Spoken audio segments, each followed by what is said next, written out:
हाँ, तो मुझे आपको ये समझाना है कि जब हम जर्नल बना लेते हैं उसके बाद हम क्या करते हैं। जो बाद की कुछ शीट्स हैं उसके अंदर वो सारे कुछ कॉन्सेप्ट्स आ रहे हैं, तो वो मुझे आपको एक एक करके कुछ पॉइंट्स समझाने हैं, तो आप लोग थोड़ा सा ध्यान रखिए। मैं जस्ट ओपन सर्टेन थिंग्स और मैं आपको बता, मैं आपको एक बार रिव्यू भी दे दूंगा कि जो आपको अब आगे से क्वेश्चंस करने हैं वो किस टाइप के क्वेश्चंस हैं जो आपको अब करने हैं आगे की शीट्स, तो आपको समझ में आ जाएगा। ये है आपकी शीट नंबर 16। इसके अंदर आपको क्या करना है, what I just mean to say, इसके अंदर जनरल एंट्रीज के ट्रांजैक्शंस हैं, बट इसमें थोड़े से ट्रांजैक्शंस कुछ अलग भी हैं। मैं एक एक करके सब चीज बता रहा हूँ, ठीक है। आप ध्यान दीजिए, कुछ लोगों को मैंने समझा दिया था, मैं फिर भी आप सुनिए। जैसे इसके अंदर जो फर्स्ट क्वेश्चन है उसके अंदर आप क्या देख रहे हैं कि गुड्स जो हैं हमने कहीं अलग अलग जगह यूज किए। गुड्स कुछ जल गए हैं, गुड्स ये हमने फ्री सैंपल्स दे दिए, गुड्स जल गए और इंश्योरेंस कंपनी कह रही कि वो हमको कॉम्पनसेशन दे देगी उसका। गुड्स ओनर पर्सनल यूज के लिए ले गए, गुड्स चैरिटी में यूज हो गए, गुड्स कुछ हमने अपने ऑफिस के फर्नीचर बनाने में यूज कर लिए। हमारा हो सकता है लकड़ी का काम हो, तो गुड्स हमारे लिए वुड थे, वुड था, या वुड के अलावा फर्नीचर में कुशन भी लगता है, फर्नीचर में कपड़ा भी लगता है। हमारे पास कुछ ऐसा फैब्रिक था जो कुशनिंग में फर्नीचर में था, तो हमने अपना कपड़ा अपने यूज करके कुशनिंग कर लिया उसका। गुड्स कुछ हमारा सीमेंट का काम होगा या सरिया जो लोहा है उसका काम होगा, वो हमने यूज कर लिया, कंस्ट्रक्शन में यूज कर लिया। तो हमारी बुक्स में गुड्स अकाउंट नहीं होता, ये मैंने आपको पहले बताया। गुड्स जब हम खरीदते हैं तो हम परचेजेस अकाउंट लिखते हैं, जब बेचते हैं तो हम सेल्स अकाउंट लिखते हैं, जब खरीदे हुए गुड्स हम वापस करते हैं तो परचेज रिटर्न्स है, जब बेचे हुए गुड्स वापस आते हैं तो सेल्स रिटर्न्स है, और जो goods end of the year बच जाते हैं, स्टॉक अब जो बिकने से बच जाते हैं उनको हम स्टॉक कहते हैं। ये मैंने आपको बताया हुआ। हम गुड्स तो कहीं कहीं गुड्स अकाउंट यूज ही नहीं करते, कहीं गुड्स अकाउंट तो ओपन ही नहीं करते। गुड्स के इतने 5 अलग अलग नाम से गुड्स के अकाउंट 5 अलग अलग नाम से ओपन होते हैं, अलग अलग काम के लिए। जिस पर्पस के लिए गुड्स यूज हो रहा है उस पर्पस के हिसाब से अकाउंट को यूज करते हैं। तो यहां पर हमारे पास जब हम गुड्स डिस्ट्रॉय हो गए फायर से, तो हम कहां लेकर जाएं उसको। हमारे पास क्वेश्चन ये, हम कहां लाएं उसको। ये गुड्स फायर से डिस्ट्रॉय हो गया, ये परचेज, ये सेल्स तो है ही नहीं, ये परचेज रिटर्न्स भी नहीं है, सेल्स रिटर्न्स भी नहीं, स्टॉक भी नहीं। तो जब इन सारे ट्रांजैक्शंस में जहां पे गुड्स बेचने के अलावा, सेल्स के अलावा किसी और चीज के लिए हम दे रहे हैं, तो इन सारे ट्रांजैक्शन में गुड्स क्रेडिट होगा, लेकिन क्रेडिट तो हम सेल्स को करते हैं जब हम बेचते हैं। तो यहां पर हम इन सारे ट्रांजैक्शन में परचेजेस अकाउंट को क्रेडिट करेंगे। अब आप कहेंगे सर परचेजेस को क्यों क्रेडिट करें। इसका एक बहुत लॉजिकल रीजन है, वो हम बाद के चैप्टर में डिटेल में आएगा जब हम फाइनेंशियल स्टेटमेंट्स पढ़ेंगे। लेकिन अगर गुड्स, आप अभी आपको बस ये ध्यान रखना है कि अगर गुड्स डिस्ट्रॉय हो गए फायर से, तो हमारी एंट्री होगी loss by fire account debit to purchases. अगर हमने फ्री सैंपल्स में दे दिया तो हमारी एंट्री होगी free samples account debit to purchases. अगर गुड्स, इस एंट्री को मैं बताता हूं, पर्सनल यूज के निकाल लिया तो हमारी एंट्री हो जाएगी drawings account debit to purchases. Goods हमने फर्नीचर बनाने में यूज कर लिया तो हमारी एंट्री हो जाएगी furniture account debit to purchases. Goods हमने बिल्डिंग में यूज कर लिया तो एंट्री हो जाएगी building account debit to purchases. तो जब हम गुड्स किसी और यूज में लाते हैं, बेचेंगे तो सेल्स अकाउंट आएगा, बेचने के अलावा किसी और यूज में लाते हैं तो परचेज अकाउंट क्रेडिट होगा, और परचेज अकाउंट हमेशा हमेशा कॉस्ट प्राइस पे क्रेडिट होगा। कई बार ट्रांजेक्शन्स ऐसे दिए रहते हैं कि 1500, 2000, 3000 कॉस्ट के गुड्स जिनकी सेलिंग प्राइस 4500 थी, ओनर ने विड्रॉ कर ली। अरे सेलिंग प्राइस से कुछ काम नहीं, वो कंफ्यूज करने के लिए दिया आपको तो सिर्फ कॉस्ट प्राइस से काम। जैसे मैंने फर्स्ट ट्रांजेक्शन में दिया है कि 1000 कॉस्ट के गुड्स जिसकी सेलिंग प्राइस 1500 थी, डिस्ट्रॉय हो गए फायर, तो इस सेलिंग प्राइस का कुछ काम ही नहीं है। ऐसे किसी भी ट्रांजेक्शन में जहां परचेज अकाउंट क्रेडिट होता है परचेज अकाउंट हमेशा कॉस्ट प्राइस पे क्रेडिट होता है। क्यों? क्योंकि जब हम परचेज करते हैं तो हमने कॉस्ट प्राइस में परचेज अकाउंट को डेबिट किया है, तो क्रेडिट भी हम कॉस्ट प्राइस से ही करेंगे परचेज अकाउंट। तो यहां पर जब गुड्स डिस्ट्रॉय बाय फायर हो गए, मैं फिर से बता देता हूं, तो हमारी एंट्री हो जाएगी loss by fire account debit to 1000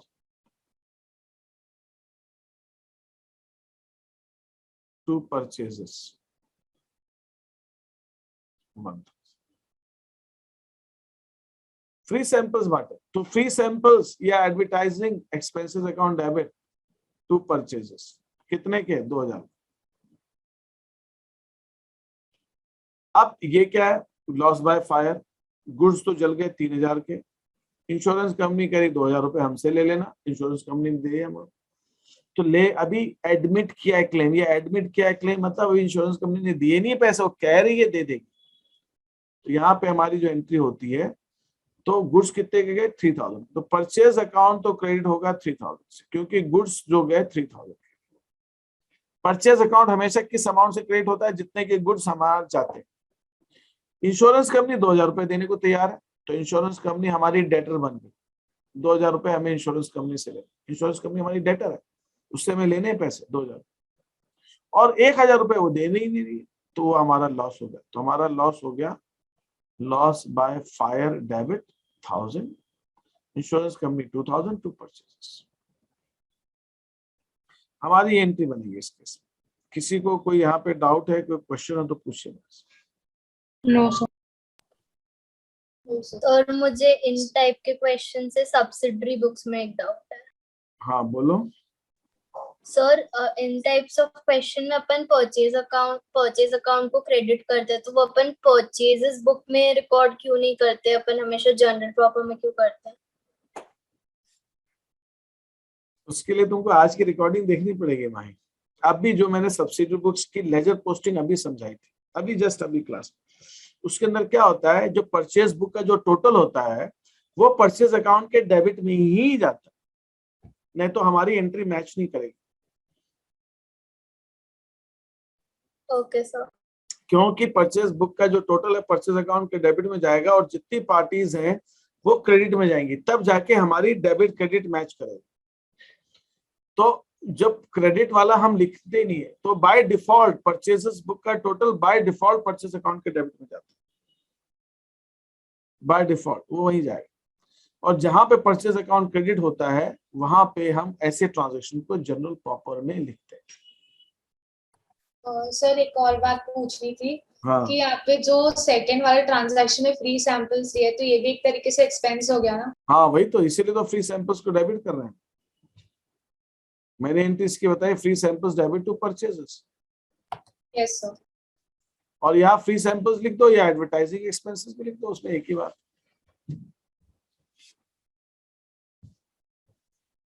ठीक है सर। हाँ सर थर्ड वाले में इंश्योरेंस कंपनी ने मतलब दिए थोड़ी है अभी, तो एडमिट कर लिया ना, तो हमारा लॉस हाँ। तो कम हो गया। हमारे गुड्स जल गए 3000 के, इंश्योरेंस कंपनी करिए 2000 रुपए वो दे देगी, तो हमारा लॉस तो 2000 का तो वो बेयर कर लेगी, तो हमको लॉस तो एक्चुअल में 1000 का लगा ना। अच्छा ओके सर। 2000 रुपए तो हमें इंश्योरेंस कंपनी दे देगी। इसमें एक चीज और होती है, अब आपने जो क्वेश्चन पूछा है इसी से, इसमें एक चीज और होती है। इसमें क्या होता है कि लॉस हो जाता है, इंश्योरेंस कंपनी कभी कभी बाद में क्लेम एक्सेप्ट करती है। ऐसा नहीं कि आग लगी, इंश्योरेंस कंपनी आई, उसने तुरंत के तुरंत कह दिया हम इतना दे देंगे, ऐसा नहीं होता। तो ऐसा भी होता है, गुड्स डिस्ट्रॉयड बाय फायर 3000, फिर बाद में एक और ट्रांजेक्शन है नेक्स्ट वाला, insurance company accepted the claim of ₹2। ये इंश्योरेंस कंपनी ने क्लेम बाद में एक्सेप्ट किया, उस समय नहीं किया। ये इन दोनों में गैप है, मैंने डेट नहीं लिखी है। सपोज यहाँ पे आप डेट ले लीजिए ट्रांजेक्शन, यहाँ पे डेट ले लीजिए 10 तारीख और यहाँ पे ले लीजिए 15 तारीख। तो जब डिस्ट्रॉय हुए फायर से, तो आपकी एंट्री हो जाएगी loss by fire debit to purchases,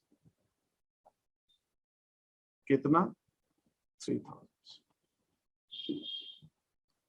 अब 15 तारीख को 5 दिन बाद इंश्योरेंस कंपनी ने कहा हम आपको 2000 का क्लेम उन्होंने एक्सेप्ट किया। हमने उनको पूरा 3000 का बताया कि हमारे गुड्स 3000 के जल गए, ये उसकी प्राइस है, ये उसके सब। इंश्योरेंस कंपनी ने कहा नहीं, उन्होंने 2000 ही एक्सेप्ट किया। तो ये पहले हमने 3000 का लॉस मान चुके हैं। अब हम क्या करेंगे, इंश्योरेंस कंपनी को डेबिट करेंगे 2000 से और लॉस हम अपना रिड्यूस कर देंगे। लॉस जब होता है तो डेबिट होता है, जब लॉस कम होता है तो क्रेडिट होता है। लॉस बाय फायर हम रिड्यूस कर देंगे कितने से 2000। तो ऐसा भी हम कर सकते हैं। और अगर ये दोनों ट्रांजेक्शन एक दिन के हैं तो भी हम ऐसा कर सकते हैं कि पहले हम पूरे को लॉस मान लें फिर लॉस को रिड्यूस करें। तो मैं इस ट्रांजेक्शन को ऐसे अलग अलग दिन है तो ऐसे ही करना पड़ेगा, एक ही दिन है तो भी हम ऐसा कर सकते सर हैं। अब इसमें ऐसा होता है गुड्स फर्स्ट में कि goods destroyed by fire and insurance company admitted to pay 2000 और नीचे होता कि इंश्योरेंस कंपनी एक्सेप्टेड। तो ना ना ना ना ना ना एडमिटेड एक्सेप्टेड एक ही नीचे होता है, इंश्योरेंस कंपनी पेड, इंश्योरेंस हाँ। कंपनी पे कर दिया। तो आप सर जब बात तो एक ही हो जाती है, उन्होंने बोला है और पे करा है। तो नहीं, पहली बात तो आपको समझिए कि रियल लाइफ में ऐसा कभी नहीं होता। आग लगती है, फिर कुछ दिन बाद वो एक्सेप्ट करती है, फिर कुछ दिन बाद वो पे करती है, ऐसा होता है। लेकिन अगर आपके केसेस में 11th में आपको क्वेश्चन जो होते हैं उनमें कुछ क्वेश्चन ऐसे होते हैं जिसके अंदर ये तीनों चीजें एक साथ भी दी हुई होती है, तो उस केस में आप क्या कर सकते हो, एक थर्ड एंट्री भी कर सकते हो, cash account debit to insurance company. अगर ये अलग अलग होता तो पहले तो आग लगती, फिर इंश्योरेंस कंपनी ने क्लेम एक्सेप्ट किया और फिर जब उन्होंने पे किया तो इंश्योरेंस कंपनी यहाँ डेटर बनी, फिर क्रेडिट बन जाएगी। और अगर आप ये तीनों ट्रांजेक्शन एक ही दिन करना चाहते हो जैसा आपकी इच्छा है, तो आप अगर इन तीनों ट्रांजेक्शन को एक दिन करना चाहते हो तो आप ऐसे भी कर सकते हो, cash account debit 2000, loss by fire 1000। अगर यहाँ लिखा होता है इंश्योरेंस कंपनी एक्सेप्टेड की जगह लिखा होता है इंश्योरेंस कंपनी पेड और ये दोनों ट्रांजेक्शन एक ही दिन होते तो आप ये एंट्री कर सकते हो, cash account debit 2000, loss by fire 1000, to purchases 3000। आप इंश्योरेंस कंपनी का नाम ही मत लो, आपको तो पैसा मिल गया ना उसी दिन। तो आप ऐसा इन तीनों एंट्रीज का एक ये एंट्री भी कंबाइंड एंट्री हो सकती है। और या पहले आप इंश्योरेंस कंपनी ऐसा भी कर सकते हो, आप इंश्योरेंस कंपनी को पहले डेबिट कर दो फिर कैश ले लो उनसे, ये एक एंट्री भी कर सकते हो आप, और ये दो एंट्री भी कर सकते हो, insurance company 2000, loss by fire 1000, to purchases 3000, और फिर आप cash account debit to insurance company. और या आप ये तीन एंट्री भी कर सकते हो। तो आपके पास अगर ये सारे ट्रांजैक्शन एक ही दिन हो रहे हैं, आज भी एक ही दिन लगी, इंश्योरेंस कंपनी ने क्लेम भी एक्सेप्ट भी कर लिया और इंश्योरेंस कंपनी ने पैसा भी दे दिया, तो आपके पास ये तीनों ऑप्शंस है। कंबाइंड एंट्री भी है, cash, loss by fire, to purchases, या फिर insurance company, loss, to purchases, और फिर कैश टू इंश्योरेंस कंपनी, और या फिर तीनों कर दो, लॉस, टू परचेजेस, फिर इंश्योरेंस कंपनी करके लॉस को कम कर दो जितना वो दे रहे, और फिर कैश करके इंश्योरेंस कंपनी कर दो। मैं आपको ये तीनों इसलिए समझा रहा हूं कि एक अच्छे स्टूडेंट को सारे ऑप्शन मालूम होने चाहिए। वो अलग बात है कि आप यूज कौन सा करो कौन सा यूज मत करो, वो अलग बात है, but to have a good understanding of accountancy you should know कि ये एंट्री ऐसे भी हो सकती है। कभी कभी बुक्स में अलग अलग एंट्री होती है, मैंने कुछ पढ़ाया बुक में अलग है, स्कूल में कुछ पढ़ाया, तो आप कंफ्यूज हो जाओगे, अरे ऐसे कैसे हो गया, आपने तो सर ये बताया था। अरे कंफ्यूज नहीं होने का, आपको अगर मैं सारे ऑप्शन बता दूंगा, इसके अलावा कोई चौथा ऑप्शन है ही नहीं इसके साथ। अगर ये तीनों एक ही दिन हो रहे हैं तो, और अलग अलग हो रहे हैं तो आपको ये अलग अलग ही करना पड़ेगा। That is what I mean. यहाँ पर ये पॉइंट समझ में आ गया कि नहीं आ गया जो मैं बात कर रहा हूँ? Yes sir.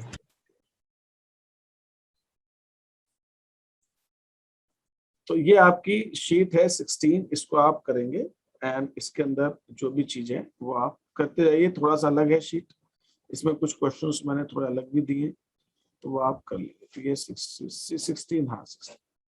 फिर हम आ जाते हैं शीट नंबर 17 शीट। 17 शीट भी एक ही पूरा एक ही क्वेश्चन है। अच्छा ये सॉरी 17 शीट 3 कॉलम अप्रोच पर है।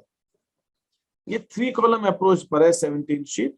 इसके अंदर मैंने आपको एक दिन क्लास ली थी संडे को, जिसमें मैंने अकाउंटिंग क्वेश्चन 3 कॉलम से समझाया था स्कूल के हिसाब से। तो ये आपको करने की जरूरत नहीं है, या तो आप 3 कॉलम अप्रोच है, अकाउंटिंग क्वेश्चन तो अब हो गई, अब इसको आप स्किप कर सकते हैं। ठीक है, अब आप आते हैं next.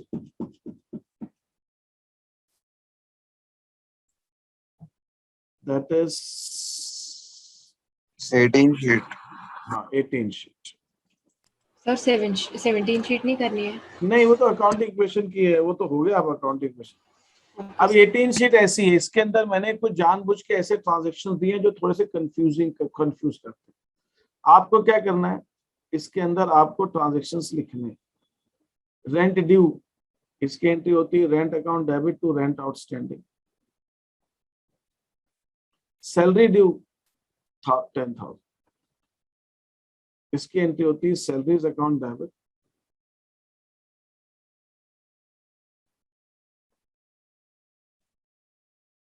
Interest due, interest to interest outstanding. बस ये आपको ऐसे से करना है। आप कॉलम बना लीजिएगा, सीरियल नंबर डालिएगा और ये एंट्रीज करिएगा। आई वुड लाइक कि आप ये तीनों एंट्रीज पैरेलली लिखें इसी फॉर्मेट में। तो एक क्वेश्चन लिखने की जरूरत नहीं है, क्वेश्चन लिखेंगे तो टाइम ज्यादा लगेगा। आप सिर्फ एंट्रीज लिख दें और फिर मैं आपको आप चेक कर लें, क्योंकि इसके अंदर मैंने कुछ वो माइन्यूट डिफरेंसेस आपको समझाने की एंट्री की शीट बनाई है, जो आप एंट्रीज में डिफरेंस समझ सके। गुड्स बेचेंगे तो क्या एंट्री होगी, cash account debit to sales. लेकिन आप फर्नीचर बेचेंगे तो एंट्री होगी cash account debit to furniture. लेकिन एक मशीनरी बेचेंगे जो बुक्स में है ही नहीं, तो मशीनरी को क्रेडिट कैसे कर सकते हो जब मशीनरी बुक्स में है ही नहीं? तो आपकी एंट्री होगी cash account debit to miscellaneous income. Miscellaneous income, sundry receipts भी कुछ लोग लिखते हैं। कंप्लीटली रिटर्न ऑफ मतलब मशीनरी पे डेप्रिसिएशन लग लग के मशीनरी की वैल्यू 0 हो गई, लेकिन मशीनरी उड़ थोड़ी जाएगी हवा में, उसको बेच दिया अपन ने, तो जो मिला वो हमारा प्रॉफिट है। मशीनरी को तो क्रेडिट कर नहीं सकते क्योंकि मशीनरी तो है ही नहीं बुक्स में। ये ऐसे ट्रांजैक्शन समझना जरूरी है, इनमें कंफ्यूजन होता है। ये कंप्लीटली रिटर्न ऑफ का मतलब है वो बुक्स में वो एसेट है ही नहीं, 0। जब है ही नहीं तो क्रेडिट कैसे करोगे? एसेट को माइनस कैसे करोगे जब है ही नहीं?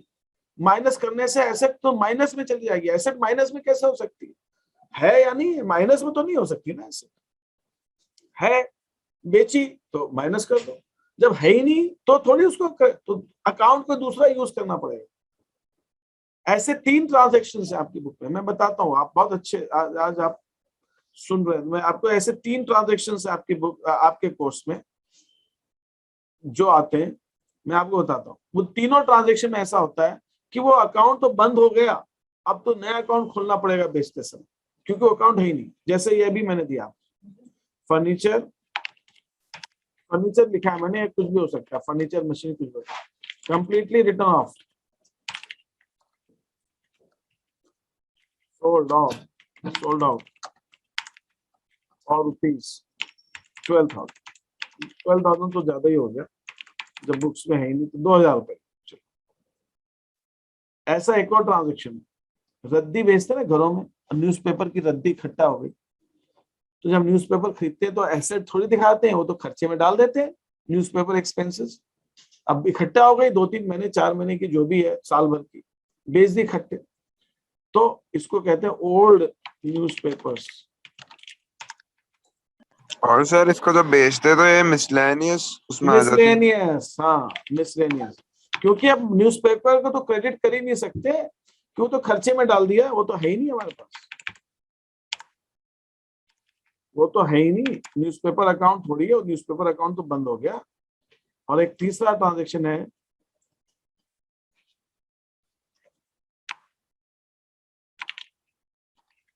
Bad debts return of. Earlier, पहले कभी डूबा हुआ पैसा, वॉज रिसीव्ड, मिल गया ₹2,000। डूबा हुआ पैसा था पहले का, वो तो हमने लॉस मान लिया, मिल गया, तो अब वो Bad लॉस debts अकाउंट तो बंद हो गया, लॉस अकाउंट तो बंद हो गया। तो अब मैं अगर ऐसा, मैं तो इसको हम बोलते हैं bad debts recovered, bad debts recover. ये तो रद्दी बेची, इसको हम बोल रहे हैं मिसलिनियस इनकम। अब जो मिल रहा है वो हमारा प्रॉफिट ही है। क्यों? क्योंकि हमने तो सब खर्चे वर्चे में डाल दिया था, हमने कहा खर्चा हो गया न्यूज़पेपर का, उसको कहा मिसलिनियस इनकम या मिसलिनियस रिसीट्स। ये भी मिसलिनियस इनकम या मिसलिनियस रिसीट्स। रिसीट्स और डेबिट तो कैश अकाउंट हो जाएगा सभी केस। तो ये ऐसे ट्रांजेक्शन है जो लॉस, जो अकाउंट बंद हो गए उनको हम बेच रहे हैं, तो जो मिल रहा है वो हमारा प्रॉफिट। हाँ, अब कुछ लोग बीच में कुछ बोल रहे थे, बोलिए क्या कह रहे हैं? किसी को कुछ पूछना है यहाँ पे? No, sir. No sir. Sir completely written off में टू मिसलेनियस रिसीप्ट्स होगा, है ना? बस बिजनेस। ठीक है, 19 शीट। 19 शीट अब आपको जर्नल, लेजर और ट्रायल बैलेंस की, ये समझना है। मुझे आज आपको ये समझाना है। क्या होता है कि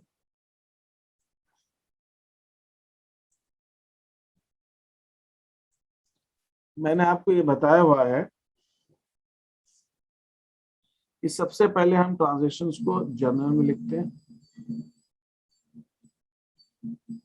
फिर हम उसको लेजर में पोस्ट करते हैं।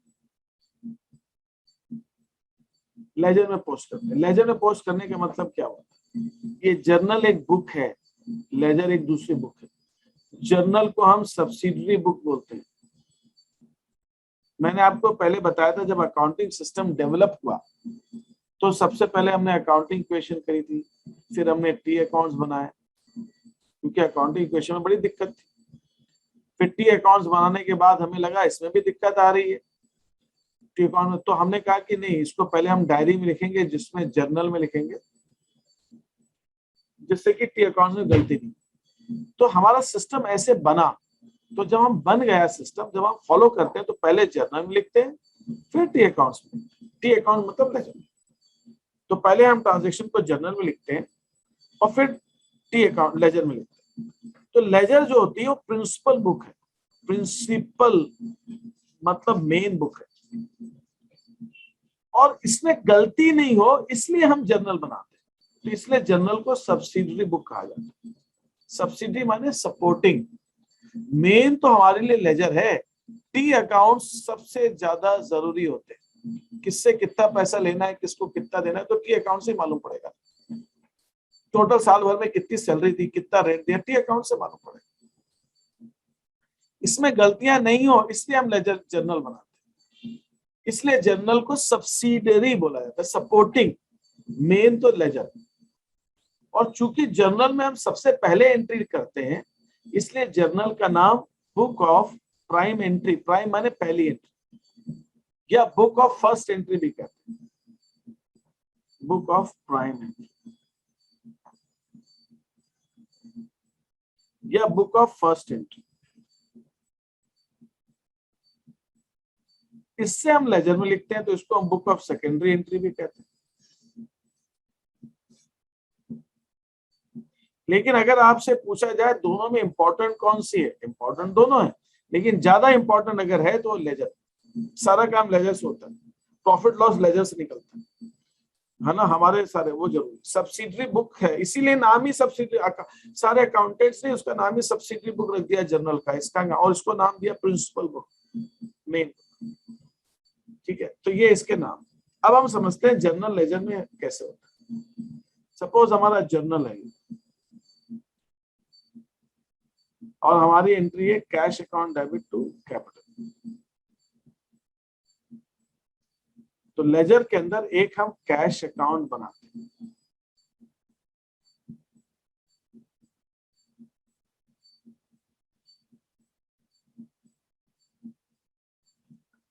और इस कैश अकाउंट के अंदर, कैश अकाउंट तो डेबिट हो रहा है,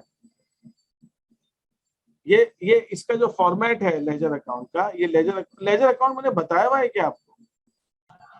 सर एक बार बताया था बस, बहुत पहले, जब 8 शीट की थी जब।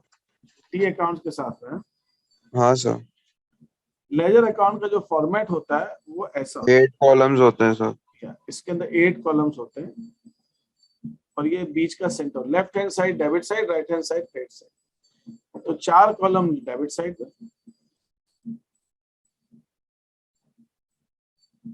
और 4 कॉलम क्रेडिट साइड। ये इसका पूरा फॉर्मेट।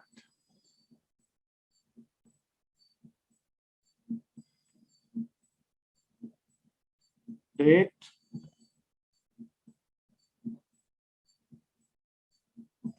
पर्टिकुलर्स, जर्नल फोलियो, यहाँ जर्नल फोलियो आता है, जर्नल के अंदर लेजर फोलियो और लेजर के अंदर journal folio. Debit amount, date, particulars, journal folio और ये क्रेडिट अमाउंट और यहाँ पे अकाउंट का नाम, ऐसा बनता है। तो और इसके अंदर एक सिस्टम हम प्रैक्टिस, सिस्टम तो क्या है, आदत पड़ गई हमारी, फॉरेन कंट्रीज में या अब सीबीएसई में भी जरूरी नहीं है, और 11th में कुछ लोग ज्यादा इसमें, यहाँ पे जो भी हम एंट्रीज लिखते हैं उसके आगे 2 लगाते हैं। सर 2 और बाय बताया था हमको। इधर बाय लगाते हैं। हाँ क्रेडिट साइड, लेकिन ये कतई जरूरी नहीं है, मैं रिपीट कर रहा हूँ। लेकिन आप ज्यादातर पाओगे कि सारे पुराने टीचर्स, इवन इंक्लूडिंग मी, हमारी आदत पड़ी हुई है 2 बाय लिखने की। ठीक है, आजकल तो एनसीईआरटी में तो 2 बाय 12th में तो नहीं है, मैंने 11th का देखना पड़ेगा, हटा दिया। सीबीएसई की मार्किंग स्कीम में 12th में लिखा आता है 2 बाय नहीं लिखे, बच्चे के मार्क्स मत काट। और कुछ फॉरेन कंट्री, बट हम चला आ रहे तो चला, बस इतनी सी बात, और कोई खास बात। इससे एक रिलेटेड एक पॉइंट मैं आपको और समझा देता हूँ। जब भी हम लेजर बनाते हैं तो सपोज यहाँ पे कुछ ट्रांजेक्शन्स हुए 10,000 के, मैंने यहाँ नहीं लिख रहा हूँ कुछ अमाउंट कि कौन सा है, एक काम करते हैं ना, चलो लिख ही देते हैं, ये मैं बैंक अकाउंट ले लेता हूँ।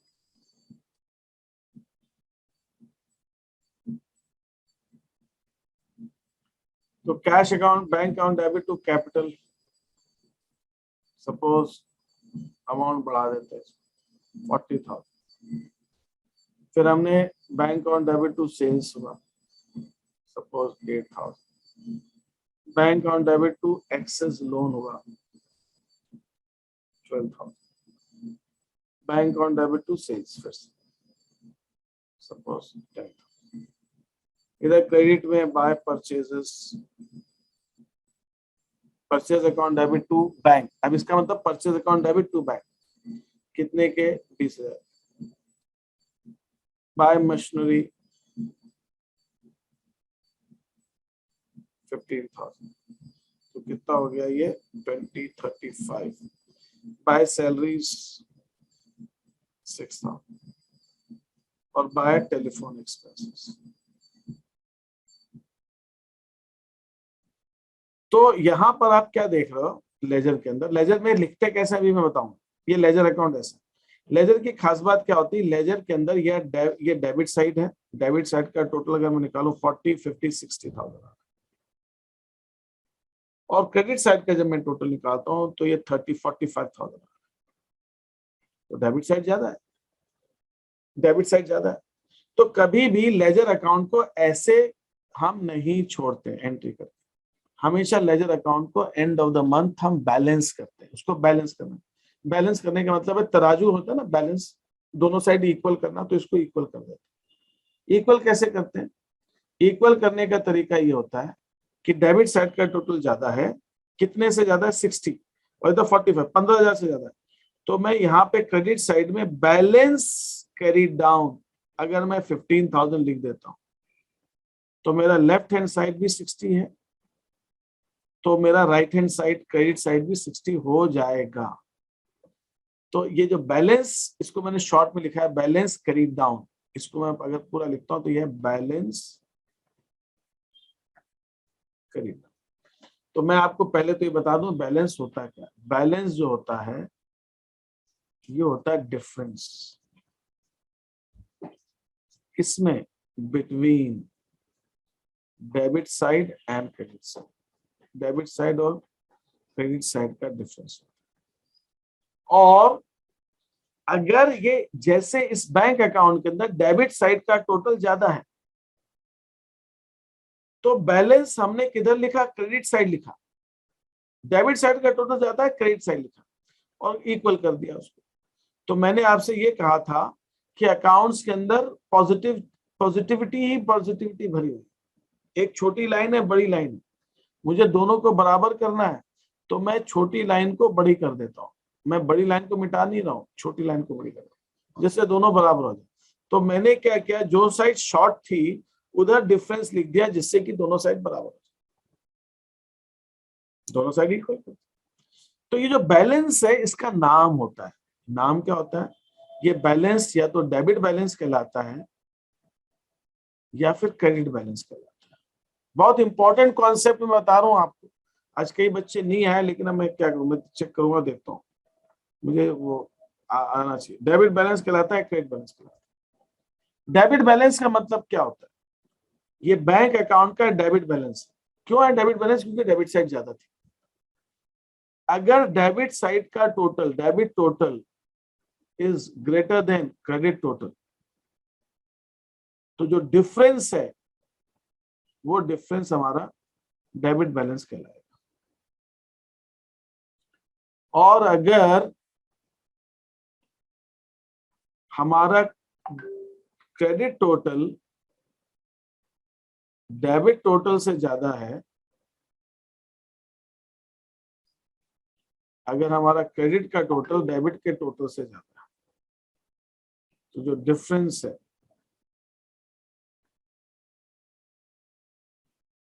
वो हमारा क्रेडिट बैलेंस कहलाएगा। लेकिन यहां ध्यान देने वाली सबसे इंपॉर्टेंट बात क्या है? अगर डेबिट साइड ज्यादा है, क्रेडिट साइड कम है, तो जो डेबिट बैलेंस है वो लिखा किधर जाएगा? लिखा तो क्रेडिट में जाएगा ना। इसका मतलब अगर डेबिट बैलेंस है किसी अकाउंट का, तो जब अकाउंट को बैलेंस किया जाता है तो वो लिखा क्रेडिट साइड जाएगा।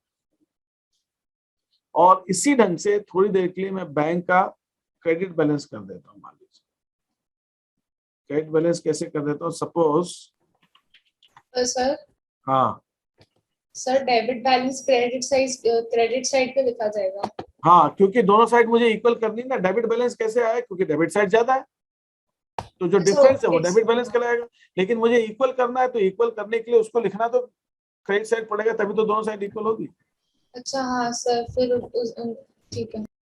मान लीजिए ये मशीनरी मैंने 45,000 की खरीदी, तो अब मेरा क्रेडिट साइड का टोटल आ गया 75,000। अब बैंक के अंदर क्रेडिट बैलेंस भी हो सकता है ना, ओवरड्राफ्ट। और डेबिट साइड का टोटल 60,000, तो क्रेडिट साइड ज्यादा है तो ये क्रेडिट बैलेंस कहलाएगा। कितना क्रेडिट बैलेंस?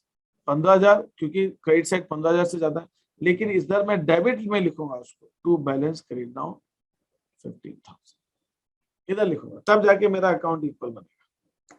तो है ये, तो यहाँ पे कहने का मतलब सिर्फ इतना है कि अगर किसी अकाउंट का क्रेडिट बैलेंस है तो balance credit down debit side लिखेंगे तब जाके इक्वल बनेगा।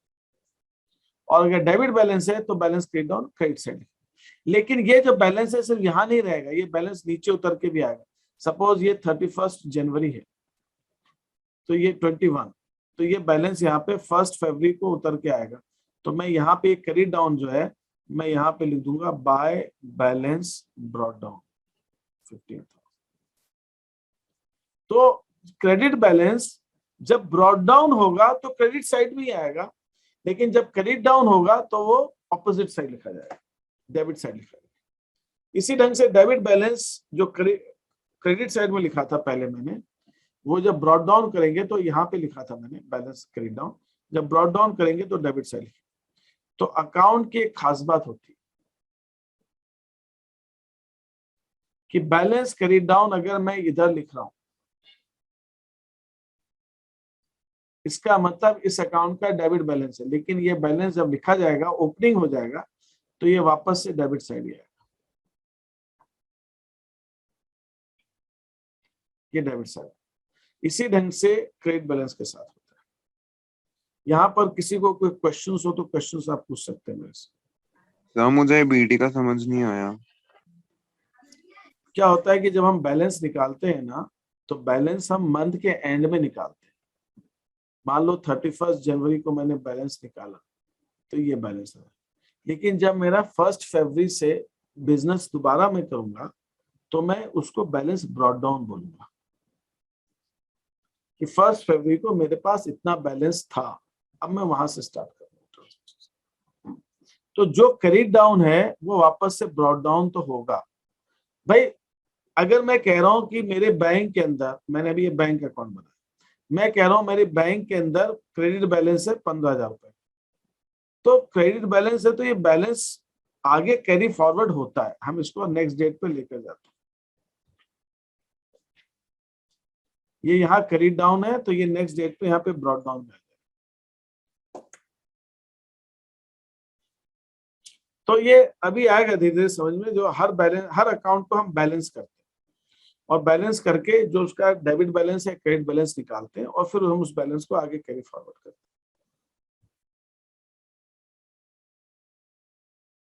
तो ये बैलेंस वाला ही समझ में नहीं आया कि और भी कुछ चीजें समझ में